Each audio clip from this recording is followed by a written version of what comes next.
Hihinto ko lang po yung pakikipag-usap nito ni Delga sa ating presidente para po makapakinig po sa akin ng tama. Inimbitahan ko kayo. Nagpunta ko kayo, Mr. President.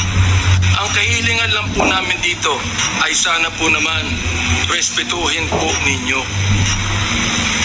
ang Quadcom hearing na ito sa pamamagitan ng hindi paggamit ng mga vulgar words, Mr. President. Sapagkat gusto kong sabihin sa inyo bilang warning na kapag kayo po ay nagmura sa Quadcom hearing na ito, I will make a point of order on you. Sa isang pagkakataon, tinawag niyo ang Diyos na stupid, Mr. President. Tinanggap po namin yan sa pagkayo Pangulo. Oo. At nagpapasalamat ako. Hanggang ngayon po, buhay pa kayo. Kahit na po tinawag niyo ang Diyos na isang stupido, Diyos, we are not here to give you obeisance. We are not here to give you obedience. We are not here to submit to you. We are here as equal members of this House, Mr. President, Mr. Former President. Maraming salamat po, Mr. Chair. Dahilan sa Tagalog po ang inyong opening remarks. Hayaan po niyo ko na mag-English naman. Sapagkat mayroong isang abogado dito, ininsulto ang isang member ng Quadcom na hindi raw marunong mag-English. Gusto ko pong sabihin sa abogadong yan na ako po ay marunong mag-English. Baka mas marunong pa ako sa kanya mag-English. Ito po ang opening remarks ko sa ating Senior Deputy Speaker, sa ating Deputy Speaker, sa aking mga co-chairs, ladies and gentlemen, colleagues at mga kababayan. Today marks a significant development in our ongoing inquiry. Gusto ko yung abogado natin na nang-insulto dito sa isang member natin dito, makinig lang mabuti at i-correct niya ang English ko kung kinakailangan. For the first time, former President Rodrigo Duterte will appear before this committee to answer questions posed by his members. I would like to begin by thanking him for his presence. Thank you, Mr. President, for coming here. Rest assured po that Congress recognizes your role as our former president, and we will extend to you the respect that the position deserves. Maraming salamat po. Respect, but not deference, Mr. Chairman. However, my friends, colleagues, let me draw a clear line here. While we should be respectful, we cannot be differential. Mga kababayan, watching today with us, it is important to stress that respect and deference are two different things. It is vital that we, as representatives of the people, remember that distinction, because our ultimate allegiance is not to any one individual, no matter how high their office. We answer to a power greater than any president. We answer to the Filipino people and to God. As Scripture reminds us in Romans 10:3, and I quote, "Since they did not know the righteousness of God and sought to establish their own, they did not submit to God's righteousness." Our fidelity belongs to the Lord alone. Our mission is to seek the truth, and we shall not be swayed from that path. As we have said time and time again, we have organized this inquiry with a solemn purpose to recommend avenues for justice to be served, seek accountability, and uncover the truth as we adhere to the rules of inquiry in aid of legislation. And inherent to this is our moral obligation to stop the vicious cycle of extrajudicial killings against our people who cannot defend themselves, to stop the blatant violations of our Constitution and our laws by scheming individuals and criminal syndicates, and to abate the the social menace of illegal drugs. It is our sincere hope that the former President's presence here today will aid this objective, not hinder it. Today, we ask everyone here, including the former President, to speak openly and honestly, as this inquiry's goal is not to cast blame for his own sake, but to serve the cause of justice. Mr. Chairman, marahil po, hindi na ako nakikilala ng ating former President. Magpapakilala po muli ako. Mr. President, ako po si Bishop Benny Abante, ang Pangulo ng Bible Mall, Bible Believers League for Morality and Democracy, na mayroong 6,000 churches sa buong mundo. Kung naalala niyo, Mr. President, bago kayo tumakbo and you were still deciding to run, I was invited by a common friend to meet with you. And we did at the Fairmont Hotel in Makati. I hope that you would remember that. With me are two pastors, and we prayed together. I prayed for you, asking the Lord to give you the right decision to run for the presidency.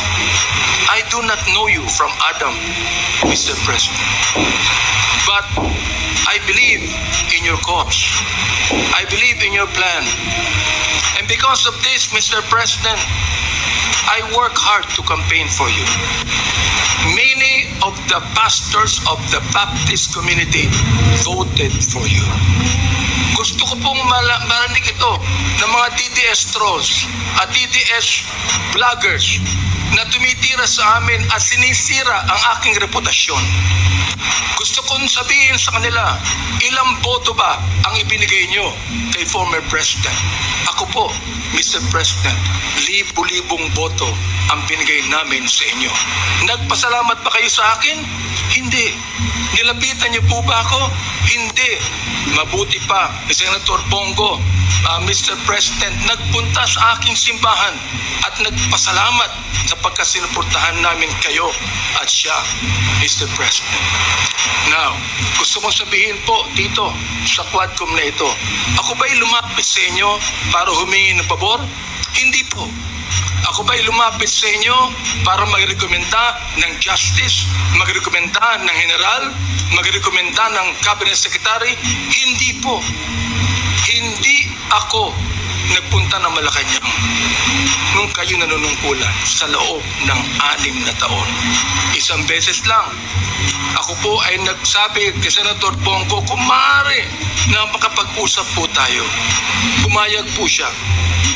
At nag-usap po tayo, if you would remember that, Mr. President. Nag-usap tayo confidentially. Ano pong ginawa ko? Binuksan ko po ang Biblia. Ipinakita ko sa inyo na walang ibang tagapagligtas kundi ang Panginoong Jesucristo. Ipinakita ko sa inyo ang maaaring magbago ng buhay natin, walang iba kundi ang ating Panginoon.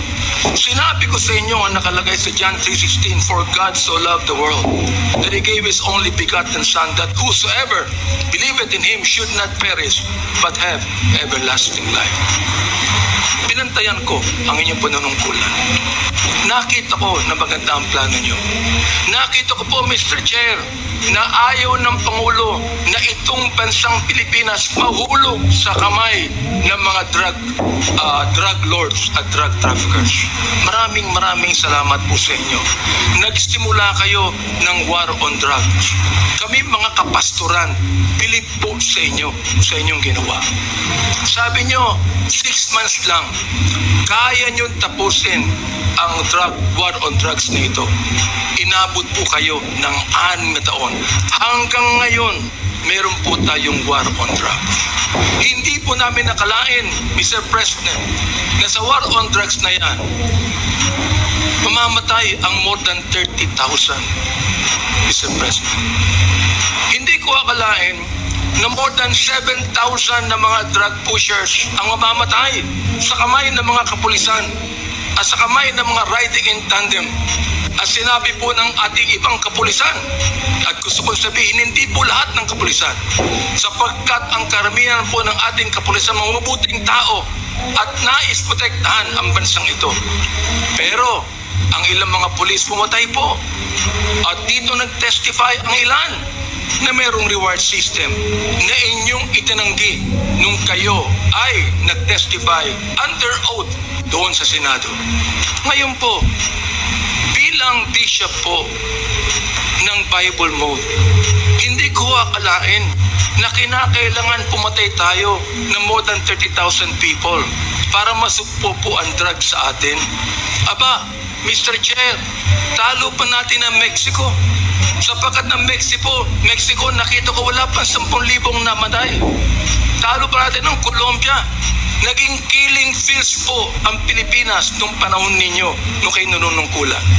Naniniwala po kami na dapat hindi manatili ang drugs dito sa ating lipunan. Subalit, hindi po ako naniniwala na dapat tayong pumatay ng more than 30,000 people. Dahilan dito,